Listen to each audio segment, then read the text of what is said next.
কাঁচা সড়কে কোথাও উঁচু কোথাও নিচু, খানাখন্দে ভরা বেশিরভাগ অংশ। বৃষ্টিতে সৃষ্টি হয়েছে কাদা ও জলাবদ্ধতা।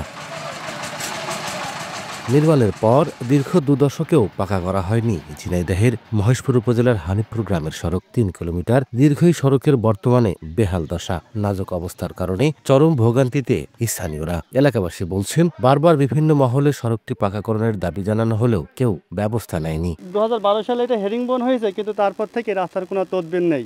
আমাদের এই রাস্তাটা এত খারাপ, যার কারণে আমাদের পোড়াপাড়া আমাদের ব্যাক আসতে আমাদের প্রায় ৬-৭ কিলো রাস্তা আমাদের ব্যাক আসতে হয়। বই খাতা ভিজে যায় পানিতে, আমরা পড়ে যাই। এলজিডি বলছে, সড়কটি পাকাকরণে এরই মধ্যে ডিবিপি তৈরি করে ঊর্ধ্বতন কর্তৃপক্ষের দপ্তরে জমা দেওয়া হয়েছে। আগামীতে এটা দ্রুত পাকাকরণের ব্যবস্থা করার জন্য আমি অলরেডি যশোর প্রজেক্টে ডিপিপি অন্তর্ভুক্ত করার জন্য আমি তালিকাভুক্ত করে ঝিনাইদহ নির্বাহী প্রকৌশলী মহোদয়ের দপ্তরে প্রেরণ করেছি। হানিপুর গ্রামের সড়কটি প্রতিদিন আশপাশের অন্তত ৮টি গ্রামের মানুষ ব্যবহার করেন। লোটাস রহমান সোহাগ, সময় সংবাদ, ঝিনাইদহ।